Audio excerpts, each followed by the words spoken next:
Ya en el segundo tiempo vemos aquí el avance, pelotazo para la corrida de Derlis González. Se va por la derecha, tira al centro y Lucas Prato entra y la empalma con pierna izquierda y la manda adentro. Olimpia se ponía en ventaja así, le ganaba a Guaraní por 1-0.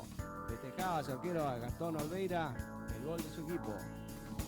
Saludamos también a todos nuestros televidentes de Argentina, de Estados Unidos, de España, de Panamá, Honduras, El Salvador, Uruguay, con todas las mejores jugadas de los equipos. Aquí vemos Guaraní, se venía al ataque con todo, y aquí hay una mano clarísima de Junior.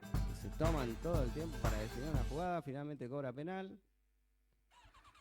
En el barrio se cobra directamente y no hay VAR. Junior Barreto, el que cometió el penal, y así el arquero Gaspar Servio termina ejecutándolo y convirtiendo el empate para Guaraní, que lo festeja porque ya terminaba el partido.